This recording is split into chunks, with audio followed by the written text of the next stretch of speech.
Hello, जानकीज किचनमध्ये आपले खूप खूप स्वागत आहे. चाकवतची आज पातळ भाजी करायची आहे. आपल्या दररोजच्या आहारात आपण अनेक पालेभाज्यांचा वापर करतो. पालेभाज्या ह्या अत्यंत पौष्टिक असतात. आज आपण हेल्दी आणि पौष्टिक अशी चाकवतची भाजी पातळ करणार आहोत. तर त्यासाठी ही चाकवत घेतलेलं आहे. आता धुवून चिरून स्वच्छ घेऊ आपण. तर पुढची कृती बघू. ही चाकवतची भाजी आपण चिरून घेतली. पातळ भाजी करण्यासाठी तुम्हाला सांगितल्याप्रमाणे आपलं तेल तापलेलंच आहे. तेल तापायला ठेवलं, गॅस चालू करू आणि मोहरी टाकलेली आहे थोडी. थोडीशी जिरं. ही चाकवतची भाजी याच्यामध्ये टाकून घ्यायची आणि छान मिक्स करून घ्यायची.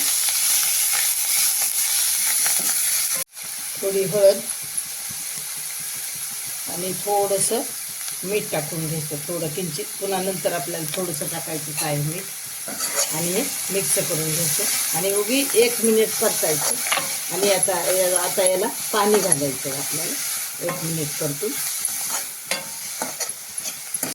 आता आपण याला पाणी घालू थंड आणि ही भाजी थोडीशी शिजू देऊ.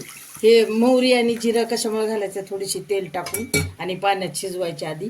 तर याला चव खूप छान येते. हे नुसतं पण शिजवता येते भाजी आपल्याला पाण्यामध्ये, पण त्याला एवढी चव लागत नाही. हे अशी चव चांगली लागते. आता आपण छान शिजू देऊ याला मऊ होईपर्यंत. हे 1 तास आपण शेंगदाणे आणि थोडी हरभऱ्याची डाळ 1 तास भिजवून घेतलेत आणि याच्यामध्ये शिजू द्यायचे. आता हे पण चवीला खूप छान लागतं. परत पातळ भाजीला खूप छान लागते असं. आणि हे चांगलं आता सगळंच आपल्याला शिजून घ्यायचं. 5 ते 7 मिनिट चांगली भाजी. आता आपली भाजी शिजून झाली की गॅस बंद करून टाकून हे पाणी आपण सगळं त्याच्यातलं काढून घेणार आहोत. ही भाजी आपण सगळं पाणी काढून घेतलं याच्यातलं ह्या पातेल्यामध्ये. हे पाणी आपल्याला वाया जाऊ द्यायचं नाही. ह्याच भाजीमध्ये हटल्यानंतर आपल्याला टाकायचं आहे. आता आपण ही भाजी हटून घेऊ. याच्यामध्ये थोडंसं डाळीचं पीठ टाकू. साधं घट्ट वरण जरी तुम्ही थोडं लावलं तरी चालतंय, पण मी आज लावत नाहीये.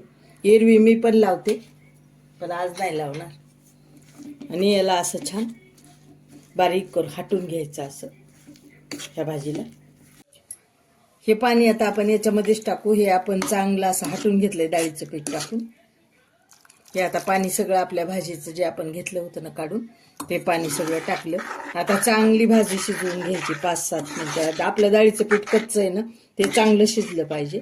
त्यामुळं आपण चांगली चटचट करून घ्यायची चांगली 2दा.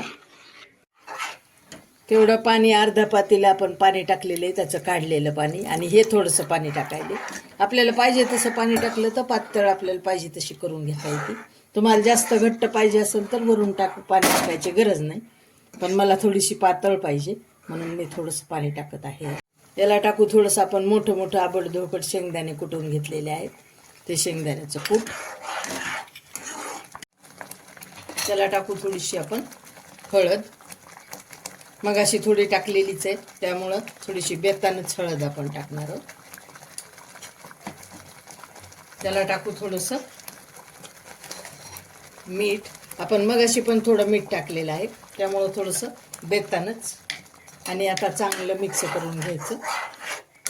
आपली भाजी छान चटचट झाली बघा. तुम्ही पाहू शकता आणि छान शिजलेली आहे. आता ही आपण गॅस बंद करून एखाद्या भांड्यात ओतायची आणि वरून आपल्याला याला फोडणी द्यायची. ही चाकवतची भाजी आपली मग तयार होते.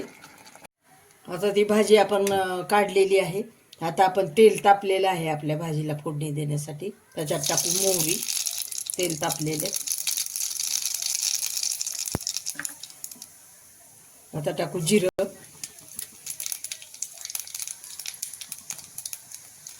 आता टाकू आपण कढीपत्ता. जिरं झालं की आता हे लसूण पाकळ्या मी नुसत्या अशा अर्ध्या उभ्या कापून घेतल्या. तो लसूण आणि ही हिरवी मिरची आणि कोथिंबीरची पेस्ट. याला आपण चांगलं असं परतून घेऊया. याला टाकू थोडी तीळ आणि खोबऱ्याची पेस्ट थोडी करून घेतलेली आहे आणि त्यामध्ये थोडीशी कोथिंबीर पण टाकलेली आहे, ती टाकून घेऊ. आणि हा मसाला सगळा छान परतून घेणार आहोत आपण.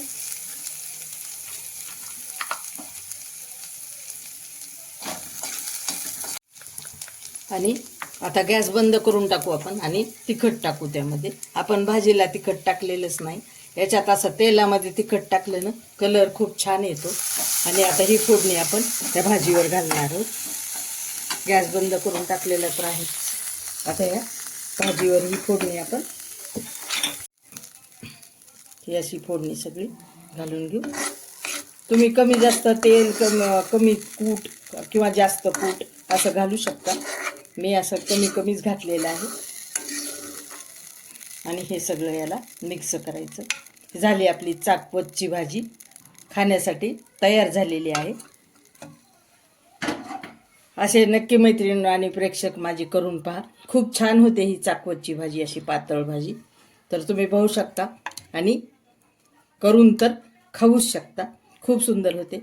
सबस्क्राईब करा, लाईक करा, शेअर करा आणि करून पहा.